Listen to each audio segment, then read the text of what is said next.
Welcome to Tech Talk with Craig Peterson, show number 688. We should have a great show today. I'm looking forward to the next few weeks here because we're going to be talking about gifts. Of course, it's that time of year, Christmas gifts and many others. I really love these shows because we're not really just stuck on one individual topic. And this year we're going to kind of bounce back and forth between gifts for younger kids and adults and some of the things you can do to really have some fun. I think you'll enjoy it. I know I've enjoyed talking to many of these different guests in the past. We're going to have a few on that we've had on before. We're inviting them on. And, of course, some brand new guests, too, over the next few weeks. And then after the first of the year, of course, is CES, the Consumer Electronics Show that I'm planning on attending. And I will usually come back with 100 or so interviews from that. That's always good for a few dozen shows. So hopefully you'll enjoy all of those. So today, before we get into the interview section, we're going to talk about some articles in the news. And we got some biggies this week. We're going to be talking about the airport body scanners and how it looks like the guys and gals that made these scanners have been falsifying their tests. How's that for fun? A big deal here from space.com about the eruptions that have been happening with our current solar cycle and how that could be a killer. It could kill us all. Maybe not directly. We'll talk about that and what the big problem is. And app creators, can you really make a living? We'll talk about 35 ways to make your business look bigger, some great little apps and online cloud services that you can use if you're a small business. And we'll talk also about the 8 smartphones you shouldn't be caught dead using because they're terrible. Now, all of these articles, as well as many others, of course, are on my website. You can go online. Just go to craigradio.com. Now, I put this site together, and it's very, very basic. And what it allows you to do is click on my Facebook link, my LinkedIn link, if you are a LinkedIn person, Twitter, if you like to follow on Twitter and respond. And I do, by the way, pay attention to Facebook and Twitter so that I know what you're saying and I respond, and that's what we do on the show. And also YouTube. Now you can see the videos of my monologues, some videos about our guests and some of our guest products as well. They're on my feed over at YouTube. And if you go to craigradio.com, you'll be able to click through to all of those. I also have a Twitter feed right there, so that you can see the most recent things from my Twitter account. And a link right on the site to iHeartRadio, directly to 96.7 The Wave. You can also usually listen to the show on WGIR AM 610. But if there is a game, I'm often preempted. So you might want to just go to WQSO 96.7 The Wave site. And again, you can just follow the iHeartRadio link. When you do that, it's going to pull up all of the information that you can just click play on. And you can also listen on your phones, too, by the way. And more information is going to come up on the craigradio.com site as time goes on. You'll be able to find out more and more stuff. We've got some really neat stuff planned. I have been, by the way, doing some testing here. Now, you may or may not have any idea what I look like. You may have an opinion. You might not have an opinion.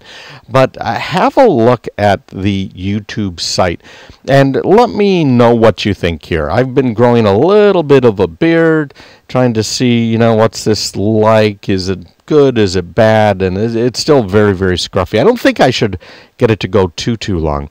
But you can see me on YouTube and let me know before and after. Right now you can have a look and see what you think.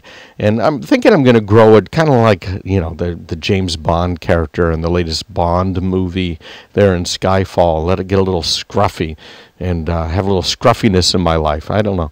My wife thinks, whatever. We'll see what it looks like. I'd love to hear what you think, what it looks like.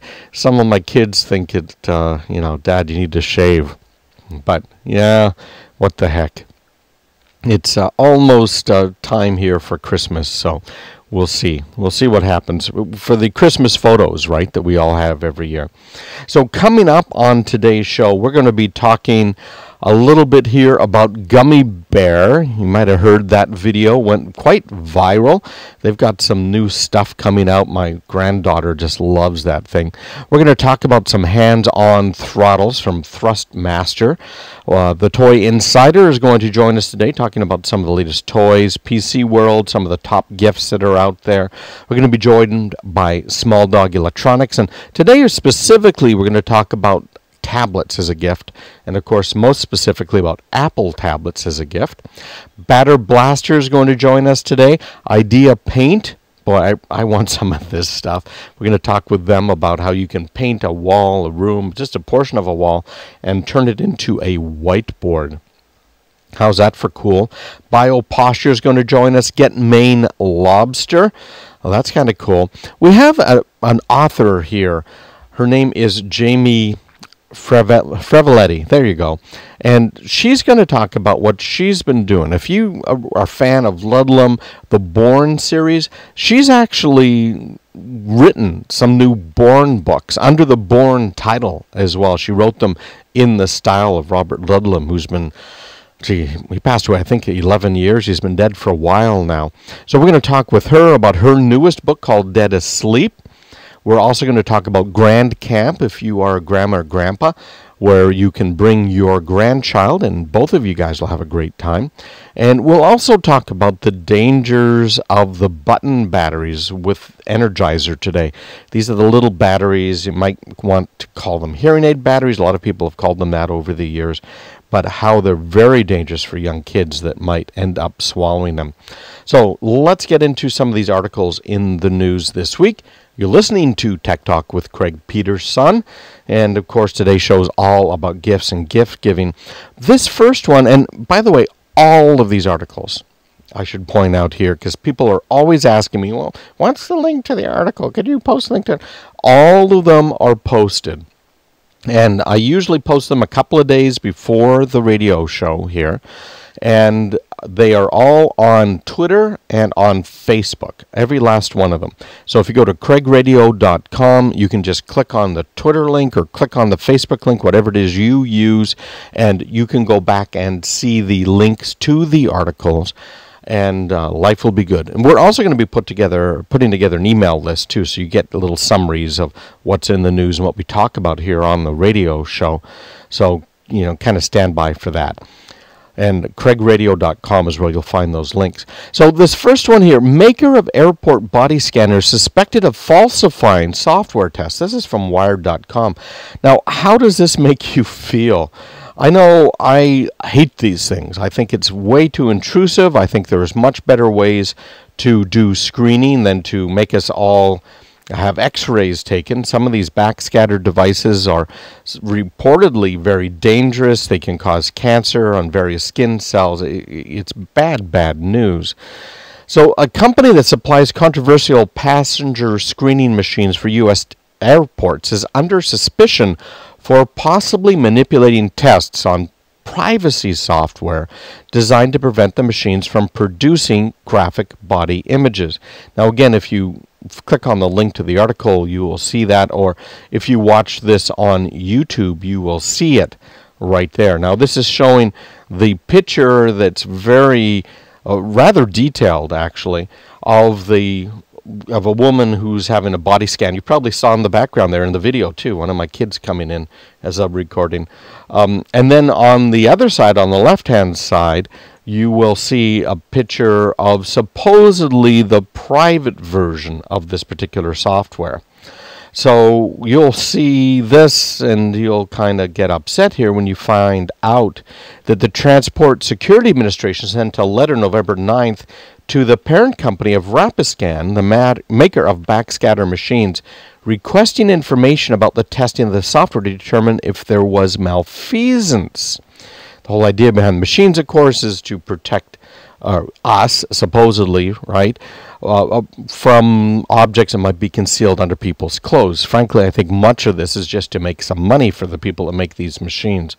And they're trying to replace these very detailed pictures with generic ones that are kind of like a a chalk outline of people's bodies. L3 Communications is a maker of another brand of scanners used in airports, successfully developed the privacy software for its machines, but Rapiscan was having problems with its software. This is according to Bloomberg. Next one here. I've talked a little bit about solar cycles before. Now, I first learned about solar cycles a few years back, of course, being ham, having an advanced class amateur radio license. We use the solar cycle to help communicate around the world. We bounce signals off of different layers of the ionosphere, of the atmosphere. Well, we are in a very heavy cycle right now of solar activity. And this is from space.com. The sun unleashed a monster eruption of superhot plasma on November 16th in back-to-back solar storms captured on a camera by a NASA spacecraft. The giant sun eruption, called a solar prominence, occurred at 1 a.m. Eastern Time, with another flaring up 4 hours later. The prominences were so large it expanded beyond the camera view of NASA's Solar Dynamics Observatory, which captured high-definition video of the solar eruption. Now, here's what's going on. This is plasma. It erupts from the sun. It happens all the time. This type of a big storm where there's huge eruptions send all kinds of, not just the hot gas here, but the charged hydrogen and helium, and some of the particles continue to burst outward. Now, if that solar eruption happens to be facing the Earth at the time it's released, that's when we start having problems, because just a random occurrence, it's shooting off into space somewhere, it's unlikely to hit one of the planets. Well, that's all well and good, and it can certainly cause some problems with our satellites and other communications devices. But when it is aimed at Earth, an eruption like this one can completely wipe out not only our satellites that are in Earth orbit between the Earth and the Sun at that particular time, but it can also wipe out our electric grids, our car, all the way down to our cars' ignition systems. It's just amazing what could happen. Very, very bad. If you want to see the whole article, you can go to space.com and look it up, or follow me at craigradio.com. Just click through to my Twitter or Facebook feeds. You'll see it. This is very scary. You might have seen some of the TV shows where you have these preppers who are preparing for various types of emergencies. This is one that I think is extremely likely to occur. We had just about 20 years ago up in Quebec a solar storm that knocked the power grid offline for much of the province of Quebec for quite a number of hours, and it wasn't a particularly big one, so it could be very bad. You're listening to Tech Talk with Craig Peterson, running through some articles in the news this week. Then we're going to be getting to our gift-giving portion of today's show. We've got a lot of different suggestions for you. Now, I had a friend whose son wants to make some apps. And so I went out and did a whole bunch of research to find out a little bit more about not how to make them. I know how to make them. I'm a registered developer with both Google for developing Android products as well as with Apple. So I have all of their tools for making apps for the tablets, for the phones, etc., etc. I know how to do that. But how about coming up with the idea and taking it all the way through to market? What's it like nowadays? And it's going to be interesting talking to the Gummy Bear guys, because we have their president and CEO on the show. You know, they made it back when YouTube was not such a big deal. Nowadays, it's very hard to get something to go quite as viral as they went. So this article, this is from the New York Times. It's talking about how this couple, Sean and Stephanie Grimes, spent much of the last 2 years pursuing their dream of developing some app software for Apple here, the world's most successful corporation. But they didn't have jobs, of course, at Apple. Freelance work. They didn't get income, health insurance, retirement, of course, right? So they tried to prepare here by getting rid of pretty much every expense that they could. They sold a car, they gave some possessions to relatives, sold others a yard sale, rented out their 6-bedroom house, stayed with family, cashed in their 401ks. Okay? Quote here from Mr. Grimes. We didn't lose any sleep over it. I'll retire when I die. Now, he's 32 years old. But it's kind of interesting because this article goes into a bunch of detail here.